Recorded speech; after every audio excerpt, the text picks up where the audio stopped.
Αγαπητοί φίλοι, ένα θέμα που με εξητάρισε και έχει μπει στις ζωές μας από τον Νοέμβριο είναι η τεχνητή νοημοσύνη. Τι είναι? Τα AI είναι μοντέλα, υπολογιστές που για τη δημιουργία τους και για την προσομοίωση της ανθρώπινης νοημοσύνης απαιτείται συλλογή δεδομένων ώστε να μπορούν να εκτελούν λειτουργίες και γενικά να αντιγράφουν έξυπνα την ανθρώπινη συμπεριφορά.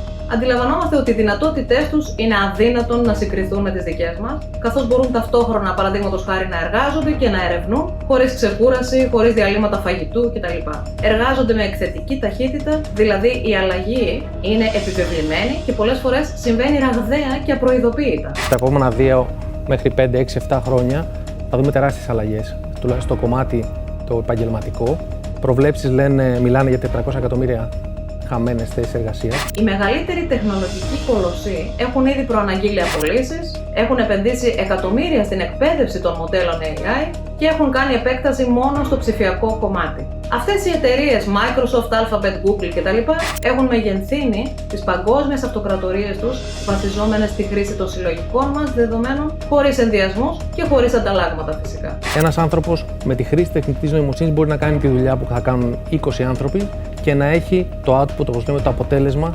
Και να έχει και καλύτερο αποτέλεσμα. Επί 3 και επί 4. Επί 3 και επί 4. Ο Manager Director της Nove Labs, σε πρόσφατη συνέντευξή του, έθιξε το θέμα της ηθικής τεχνητής νοημοσύνης, επισημαίνοντας πως ακόμη και αν είχαμε καταλήξει στη λίστα με τους ηθικούς κανόνες που δεν έχουμε, δεν υπάρχει τρόπος να το κάνουμε. Το ότι έχουμε έναν ηθικό σύντροφο, ας πούμε, στην ανθρωπότητα, όλα τα δεδομένα παγκοσμίως μας δείχνουν ακριβώς το αντίθετο.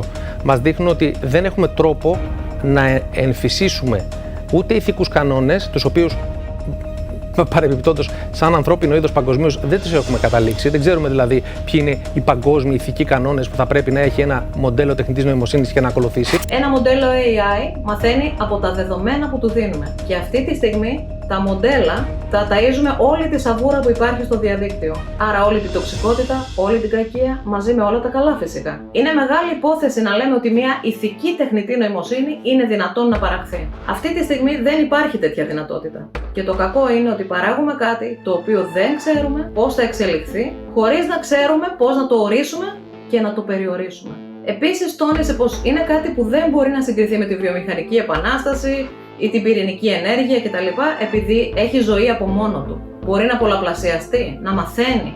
Είναι τελείως διαφορετικό πράγμα δηλαδή. Καταλαβαίνουμε πως δεν υπάρχει τομέας που δεν θα πληγεί και ήδη αυτό συμβαίνει, όπου έχουν αντικατασταθεί υπάλληλοι με αυτοματοποιημένα ταμεία, οι ηθοποιοί του Hollywood αντιδρούν με απεργίες για να κατοχυρώσουν τα δικαιώματά τους σε σχέση με την εικονική τους πραγματικότητα και πάει λέγοντας. We are the victims here. We are being victimized by a very greedy entity. I am shocked by the way the people that we have been in business with, the entire business model has been changed by streaming, digital, AI. This is a moment of history. That is a moment of truth. Μάλιστα, η επόμενη έκδοση των Windows, που η πλειοψηφία χρησιμοποιούμε, θα έχει AI μέσα στο λειτουργικό σύστημα, οπότε θα λες απλά τι θες να κάνεις και θα το κάνεις. Ο οικονομολόγος και τραπεζικός χρηματοοικονομικός καθηγητής Richard Werner τόνισε τα εξής σύμφωνα με τους New York Times. Μας το πουλάνε σαν μια βελτίωση. Ξέρετε, λένε θα υπάρξουν υπεράνθρωποι, θα βελτιωθούν, θα είναι ικανοί να σκέφτονται ταχύτερα, να έχουν πρόσβαση στο διαδίκτυο, απλώς χρησιμοποιώντας τις σκέψεις τους.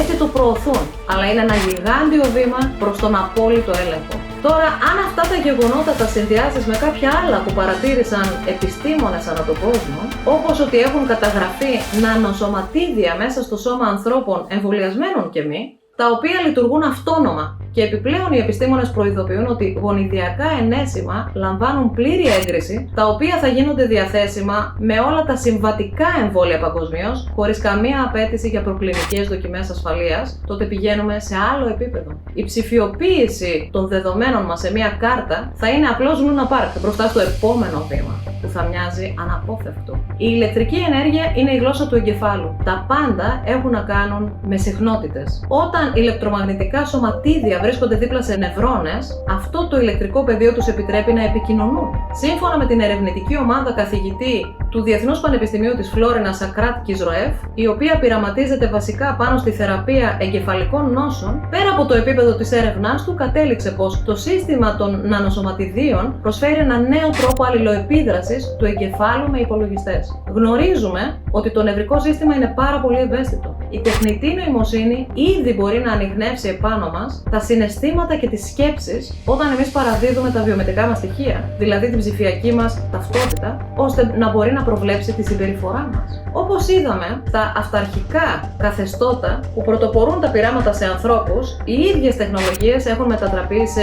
εργαλεία ολοκληρωτικού ελέγχου, όπου αν σε θεωρεί εσένα αντιδραστικό το σύστημα, σου αφαιρεί προνόμια. Βέβαια και σε ευρωπαϊκές χώρες είδαμε να υπάρχει ήδη η εμφύτευση μικροτσίπ στον άνθρωπο, αλλά νομίζω αντιλαμβανόμαστε όλοι πόσο γρήγορα μπορεί να μετατραπεί η ευκολία σε δυναστεία. Βρισκόμαστε σε μια κοινωνία όπου τείνει να εκλείψει η ηθική. Ταυτόχρονα, μας ζητάτε να προχωρήσουμε σε πειράματα με βάση την τεχνητή νοημοσύνη, όπου εκεί υπάρχει κυριολεκτικά παντελής έλλειψη συναισθημάτων και ενσυναίσθησης, και όπου ο έλεγχος της πληροφορίας παίζει καταλυτικό ρόλο στο ποιος έχει την εξουσία και τι μπορεί να κάνει με αυτή. Εάν το AI αποκτήσει δική του βούληση, νομίζεις πρόκειται να σε λυπηθεί? Σίγουρα ο φόβος στείνει παγίδα στον άνθρωπο και τον σταματάει από το να παίρνει σημαντικές αποφάσεις για τη ζωή του. Γι' αυτό δεν θα πρέπει να φοβάσαι και ποτέ δεν θα πρέπει να αποφασίζεις υπό πίεση και φόβο. Αλλά πράγματι βρισκόμαστε εν μέσω σημαντικών αποφάσεων που θα επηρεάσουν όχι μόνο τη ζωή μας, αλλά και τη ζωή των μετέπειτα γενεών, χωρίς να γνωρίζουμε αν υπάρχει επιστροφή. Δεν πρόκειται δηλαδή για μια απλή και ελαφριά υπόθεση όπως μας παρουσιάζεται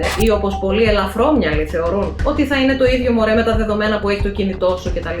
Εάν για να παραδώσεις τα πάντα για τη ζωή σου και κατ' επέκταση για τον εαυτό σου παρουσιάζεται ως τίποτα σπουδαίο, αυτό είναι ξεκάθαρα ένα μεγάλο ψέμα. Και το να πιστέψεις θεληματικά στα ψέματα ενός ψεύτη είναι από μόνο του τρελό. Φαντάσου ένα AI στα χέρια ενός παγκόσμιου εγκληματία. Ποιος θα σου εγγύθει για την παραχώρηση του εαυτού σου? Ποιος νόμος θα σε προστατέψει? Κατά τη γνώμη μου, η ανθρωπότητα μόνο μία φορά ακόμη έχει βρεθεί στο παρελθόν μπροστά σε ένα τόσο μεγάλο δίλημμα ξανά. Και όταν πίστεψε στα ψέματα ενός ψεύτη και όχι του δημιουργού της, και σκέφτηκε θα γίνω υπεράνθρωπος? Αλήθεια, θα γίνω Θεός? Και τότε έχασε το παράδεισο, έχασε την αθανασία και υποχρέωσε όλη τη γη να στενάζει από την ηλιθιότητά της η ανθρωπότητα. Η μόνη βεβαιότητα που έχουμε απέναντι στην τεχνητή νοημοσύνη αυτή τη στιγμή είναι η αβεβαιότητα. Δεν ξέρουμε πόσο γρήγορα θα μετασχηματιστεί, δεν ξέρουμε πόσο γρήγορα όλο αυτό μπορεί να δημιουργήσει μια γενική τεχνητή νοημοσύνη και τα πράγματα να αλλάξουν πάρα πολύ. Εάν έχεις χάσει κάπου τη φωνή αυτού του θεϊκού οργάνου που ονομάζεται συνείδηση, είναι καιρός να τη βρεις, φίλε μου. Πριν είναι πολύ αργά. Είμαι η Μαρία Δασκαλάκη και είσαι στο κανάλι όπου η αλήθεια θα λάμψει. Σε ευχαριστώ.